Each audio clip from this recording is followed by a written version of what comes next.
What if a simple plant could unlock the hidden depths of your soul and even the mysteries of the universe?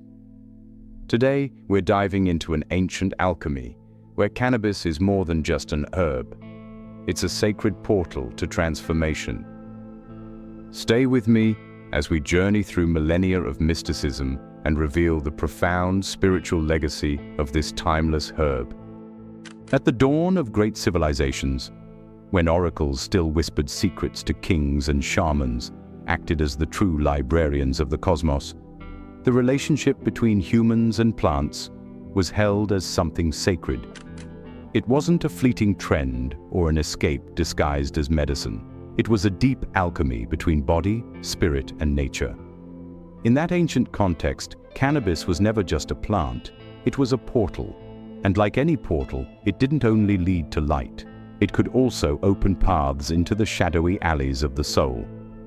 At the heart of this discussion is a question seldom taken seriously. What are the spiritual consequences of smoking marijuana? We're not looking at government opinions, official science, or pop culture's rebellious iconography here.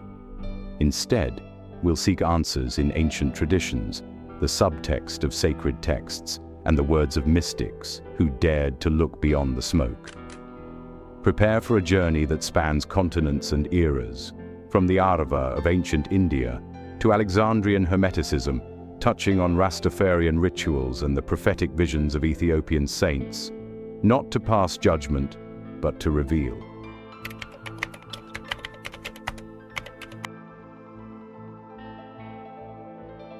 Cannabis, now often trivialized, criminalized, or even romantically mythologized, was once seen in many traditions as a sacred key. It wasn't for worship, but rather to open doors, as any key should do. But which doors did it open? In ancient India, the Arva was considered one of the 5 sacred plants of the earth, a divine gift that carried Amrita, the nectar of immortality. Its association with Shiva, the destroyer and regenerator, is no coincidence. Devotees known as the sadhus smoked it in clay chillums during long meditations that involved fasting, chanting, and isolation. They weren't in search of a high, but rather the dissolution of the self. Cannabis was not an escape. It was a means to confront one's inner being. Similarly, Taoist masters in the East regarded the plant as an ally for longevity and spiritual vision. The biographical records of the alchemist Ge Hong in the Bio Puzi mention its combination with ginseng and other herbs to provoke lucid dreams and expanded awareness. In Taoism, every substance carries qi, a vital energy, and when used in harmony, cannabis could refine that energy. But in an unbalanced state, it amplified inner chaos. Like any amplifier, dangerous if the instrument isn't tuned. In the medieval Arab Muslim world, certain Sufi branches used the plant, especially hashish, in their rituals to achieve ego dissolution and merge with the divine presence. Many accounts describe mystical ecstasies and visions of the beloved divine, although controversies persisted even among Sufi masters. The famous poet and mystic Rumi cautioned, "Why seek God in drunkenness if he already dances sober within you?" The plant was approached with moderation and reverence. Once it stopped being a bridge and became a crutch, it was abandoned. In mystical Jewish traditions, particularly in the Kabbalistic texts, there is no direct mention of cannabis, perhaps due to cultural context or caution. But the recurring wisdom in works like the Zohar warns that forcing the gates of light without preparation will only lead to ignorance.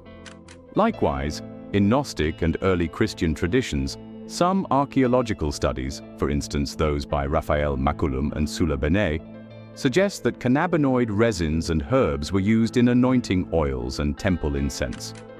Some scholars even propose that the Cain basm of the Old Testament referred to cannabis, not for recreation, but as a ritual gateway to prophetic states.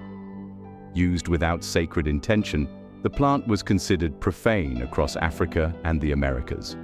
Indigenous shamanic traditions from both the Congo and the Amazon treat such power plants with deep respect.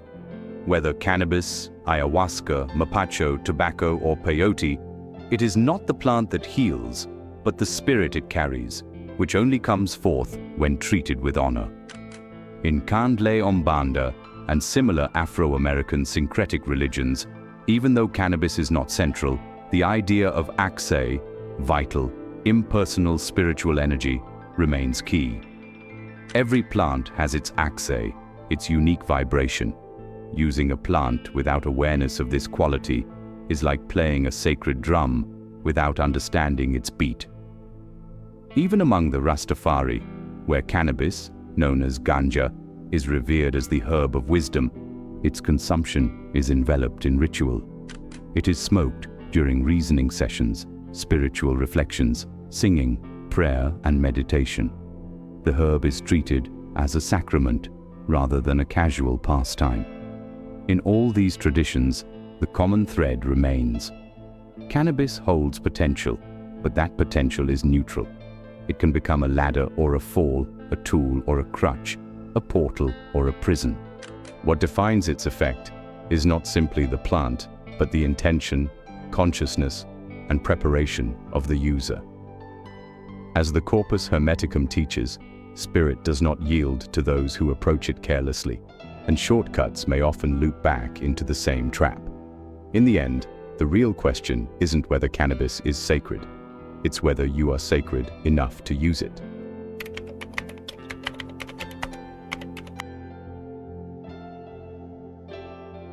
Every portal also acts as a mirror, and mirrors, as we know, don't always reflect beauty. Cannabis, like many entheogens, has the unusual gift of dissolving the masks we wear, exposing us to our hidden depths. This is where the plant's true spiritual impact begins, not in an instant elevation, but in an inevitable confrontation with one's inner shadow. Carl Jung, the father of analytical psychology, described the shadow as the sum of our repressed fears, traumas, and desires, the parts of us that the ego denies. Jung argued that facing these shadows was the first step toward wholeness. Is it any wonder, then, that many people experience anxiety, paranoia, or vulnerability after smoking cannabis? The plant does not create these feelings. It simply lifts away the coverings, revealing what has always been there. Occult traditions explain this well. Dion Fortune, in her work on psychic self-defense, observed that any alteration in our state, whether by ritual, trauma, or substance, can thin our energetic shield, making us more susceptible to internal and external forces. What many call a bad trip may simply be the spirit's way of urging us to address unresolved wounds. The Raja Yoga tradition in Patanjali's Yoga Sutras warns that using herbs may lead to mystical powers, siddhis, but without proper judgment and ethics, these powers can hinder true enlightenment and boost the spiritual ego instead of breaking it down. Osho, frequently misunderstood, asserted that although substances may create opportunities, genuine silence serves as the appropriate guidance. Practices in Reiki, Kundalini Yoga, and ceremonial magic report that cannabis can heighten the subtle energy fields, but only under the right conditions. Without proper grounding, one might become a beacon that attracts not just light, but also disruptive energies. As some Amazonian shamans say, every plant that opens is also a test. And the test is not abstractly mystical, it is moral. When faced with the revealed information, do you choose to run, analyze, or take action? Chronic users sometimes report that although their body relaxes and creativity appears to flow, the soul remains stuck. Mystics refer to the phenomenon as kipot, energy shells formed by unintegrated experiences that give the illusion of growth without real change. Expansion without clear direction only becomes a cycle of superficial insights.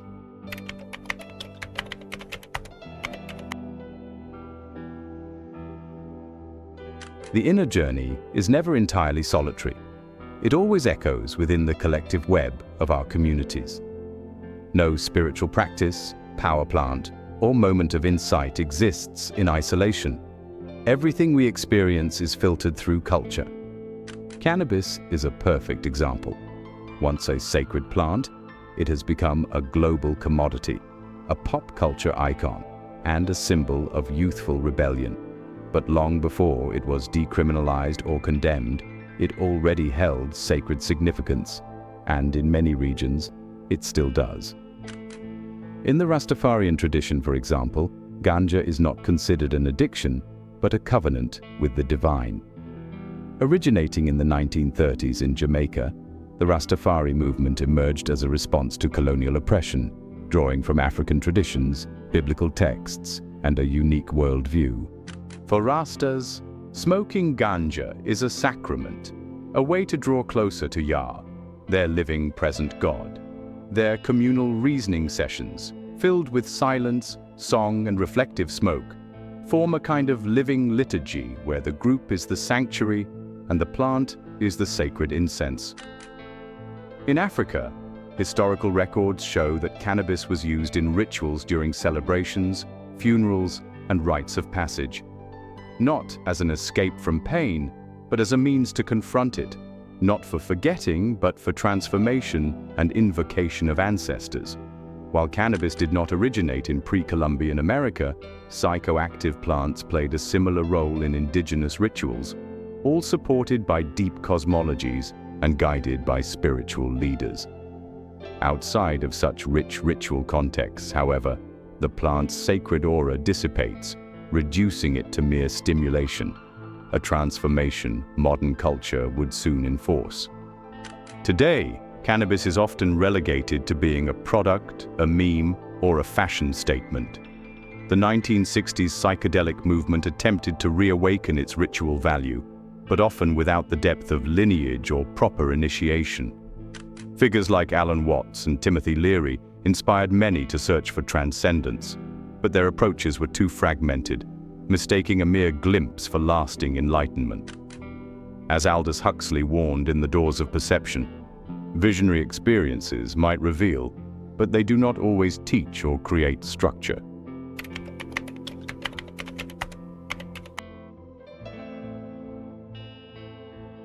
True spirituality isn't measured solely by the altered states one experiences, but by the lasting changes that follow. The journey is not defined solely by the light seen during a high, but by what is done with the shadows that follow. Cannabis, like any potent plant, carries possibilities. It can illuminate or confuse, inspire or numb. Ultimately, the determining factor is the awareness and intention that one brings to its use. As Osho stated, anything can become a meditation if you remain present, and conversely, any experience can turn into a mere drug if you're absent. It is not the plant itself, but the consciousness behind its use that matters. Without clear intention and grounded preparation, what might seem like spiritual progress can quickly become a cycle of temporary highs that leave one stagnant. The ancients always paired sacred plants with rituals, fasting, chanting, silence, and guidance. Practices born not of superstition, but of an acute awareness of energetic hygiene. They understood that a portal is not merely a spot for sightseeing. It is a threshold demanding respect and preparation. Discernment, the skill of navigating inner truths, is like an invisible blade separating genuine insight from superficial sensation. Without this inner compass, the use of cannabis might produce only a fogged mirror, in which the ego mistakes a fleeting glimpse of awakening for true, sustained transformation. In the end, true spiritual seeking is not about escape, but about transformation. From confronting one's shadow to integrating that light and darkness into a coherent whole. As the Sufi master Hafi once said, God is like a mirror that does not laugh at your grimaces. It simply shows them clearly. Cannabis holds undeniable spiritual potential, but that potential requires context, discipline, intention, and understanding. If we strip away its sacred function and reduce it to a cultural product, it risks becoming nothing more than a distraction. If this journey resonates with you, please like this video, subscribe for more insights, and share it with someone else who is seeking clarity, truth, and depth. Not just a temporary escape, but a meaningful, transformative encounter with both light and shadow. Thank you for watching.